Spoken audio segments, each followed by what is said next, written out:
Okay, I love neutron stars.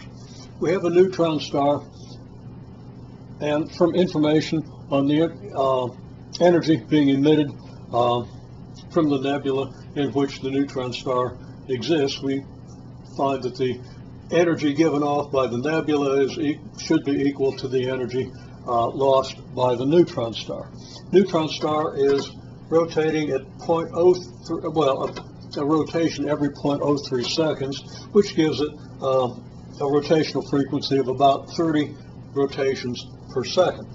The rate at which the period is changing is 4.22 times 10 to the negative 13th, meaning that if we multiply this by the number of seconds, we find the change in the period. So we want to find the moment of inertia. Now, how do we find the moment of inertia? At first, when you look at a problem like this, if you have normal high intelligence and you aren't way down the road with 160 IQ or something, you're going to be a little confused. How in the world do we get the moment of inertia out of this information? But if we think about it a little bit, we think about what we can do. And one thing we can do is look at the kinetic energy of this thing, because it's kinetic energy that's being lost as the neutron star slows. And I should actually have put a negative in here. Okay, neutron star is slowing, so the rate at which the period changes is a negative. Okay, we see that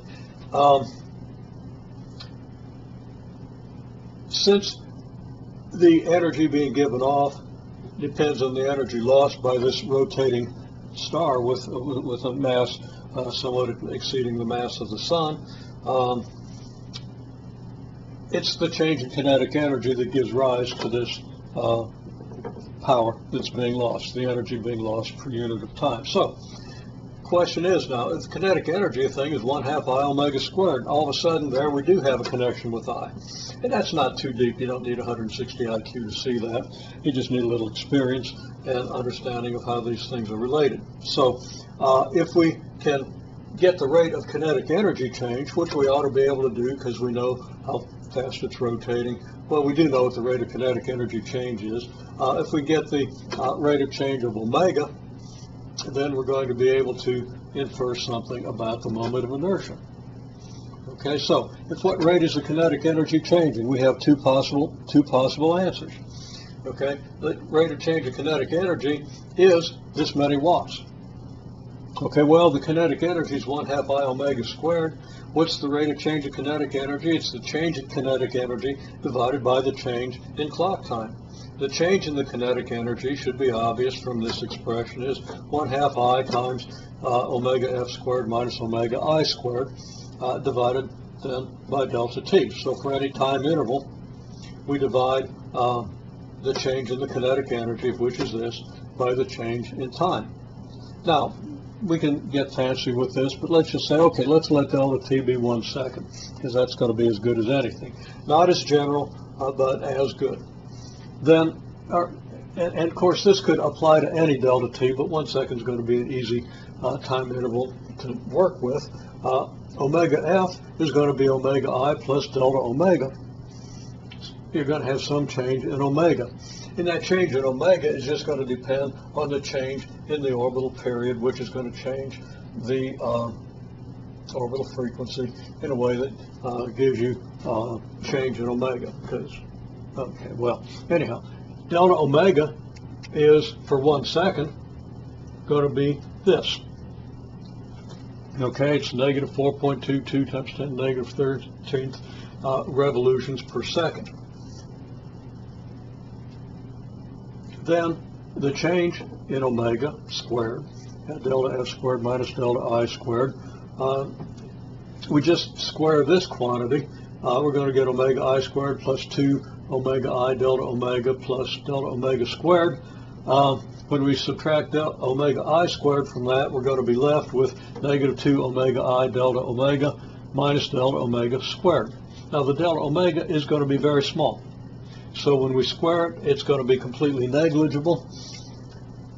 And we're left with this, so that our rate of change of kinetic energy with respect to time is 1/2 I times this quantity divided by delta t, and that's 1/2 of I times -2 omega I alpha. And alpha equals the rate of change of omega.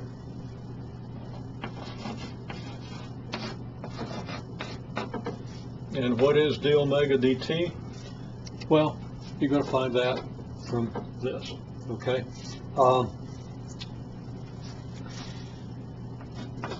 And for any interval, that's going to equal your delta omega over delta t. We've got an expression for delta omega here, get an expression for delta t, and move on and put all this together. So we're going to be able to evaluate this. Omega I equals, well, you get that from the period.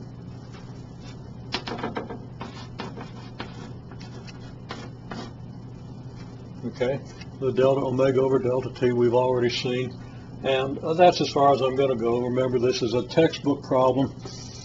There's a certain amount of copyright protection to that problem. So what I've given you here is just a hint as to how to proceed, but this should be enough to get you started on the problem and probably get most of you right through it.